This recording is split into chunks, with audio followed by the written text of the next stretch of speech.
ధైర్యశాలి వాడిని ఇక్కడికి వచ్చి వేయమన్నా. వస్తాడు, బ్రహ్మ రాక్షసుడిలా వస్తాడు, దహనం చేస్తాడు. ఎవర్రా వేసేసింది?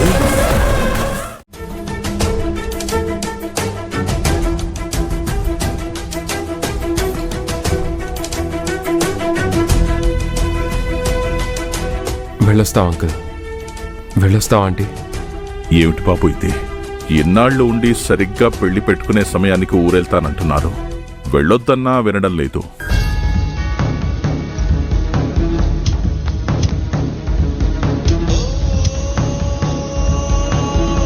చెప్పాను కదా అంకుల్. సరే వెళ్ళిరండి, కానీ ముహూర్తాలు పెట్టించగానే ఆ శుభవార్తతో మీకు ఫోన్ చేస్తాను. మీరు వెంటనే బయలుదేరి రావాలి.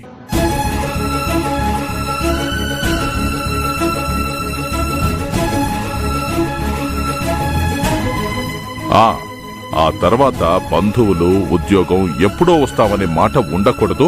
వెంటనే బయలుదేరి రావాలి. కనీసం ఓ 4 రోజులైనా ముందు రావాలి, సరేనా?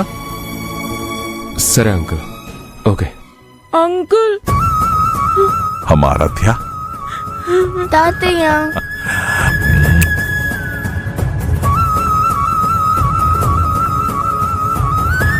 విరాజ్, నీకేం బాధలేదు. నీకు ఆరాధ్య కానీ నేను కానీ గుర్తొస్తే వెంటనే వీడియో కాల్ చేయి. రోజు మనం టచ్లోనే ఉంటాం, సరేనా? బాయ్. సరే అంకుల్.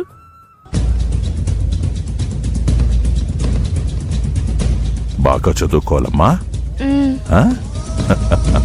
రా. సరే అంకుల్, జాగ్రత్త బాబు. వెళ్ళొస్తాం. బాయ్ రాజ్. జాగ్రత్త.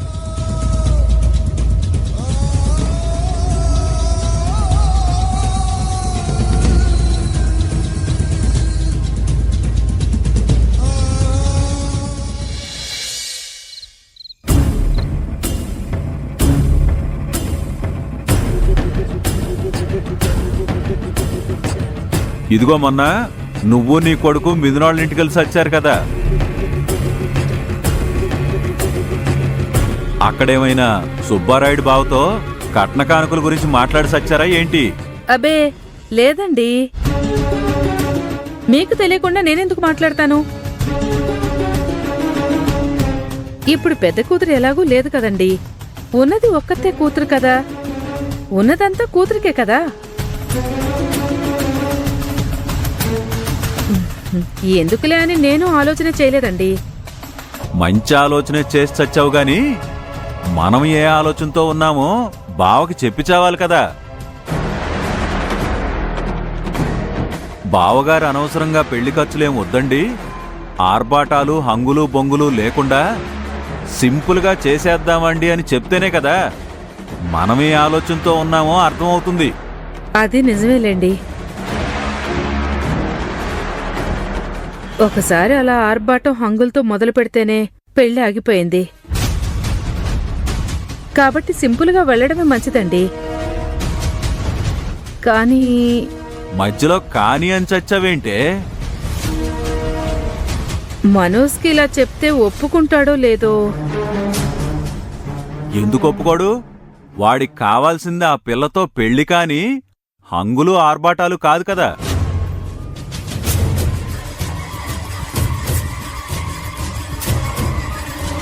నానా, ఇప్పుడెందుకు నాన్న ఈ విషయాలు మాట్లాడుకుంటున్నారు? ఏమైంది?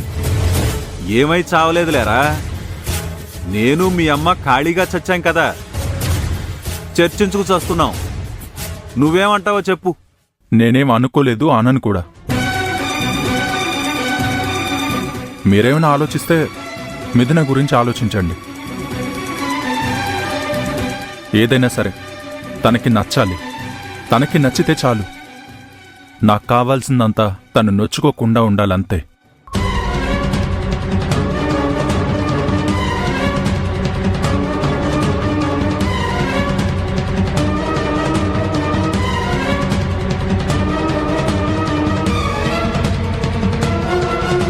ఇలా చెప్పి చంపాడేంటే వీడు?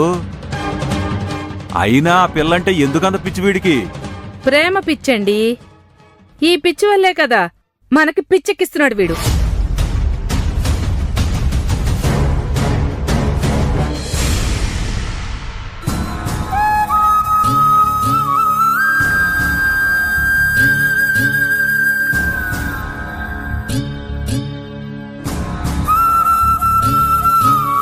I love you so much. ప్రేమ గీమా అని నేనెందుకు మాట్లాడతాను చెప్పండి, నాకేం గుర్తులేదు. అది నేను కాదు, నేనెప్పుడు మిమ్మల్ని కోరుకోలేదు. మీరు బాగుండాలనే కోరుకున్నాను. మీరు కూడా ఇలాంటి ఆలోచనలు పెట్టుకొని మనసును డిస్టర్బ్ చేసుకోకుండా మనోజ్ని అర్థం చేసుకోండి. గౌతమ్ గారు ఎందుకు ఇలా చేశారు? ఎందుకు ఇలా చేస్తున్నారు? ఎందుకు నా మనసుని ఇలా బాధ పెడుతున్నారు?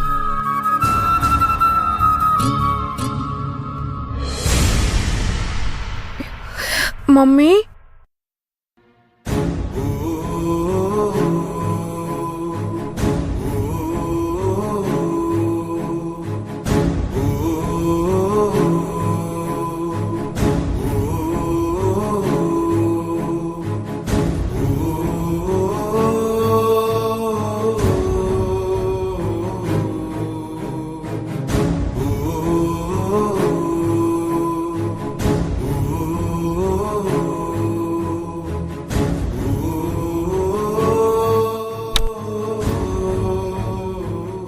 ఆరాధ్య వెళ్ళిపోయిందని బెంగ పెట్టుకున్నాడమ్మా వీడు. భోజనం కూడా చేయనంటున్నాడు. ఎంత చెప్పినా వినిపించుకోవడం లేదు. ఏం చేయాలో నాకు అర్థం కావడం లేదు.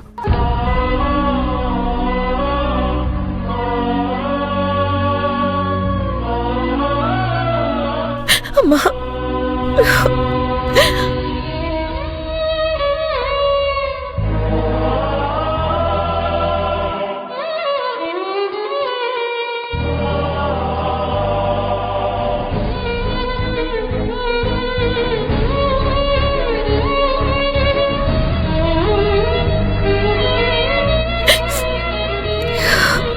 నాకిప్పుడు అర్థమైందమ్మా.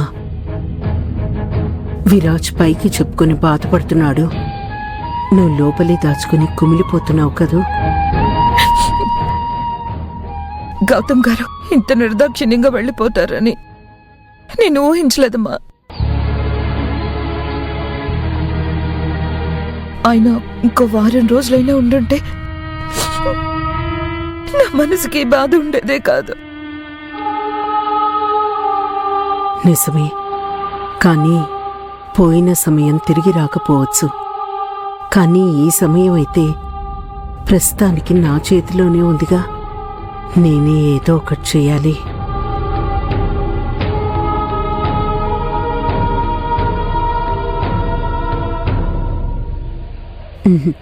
ఏడోకమ్మా.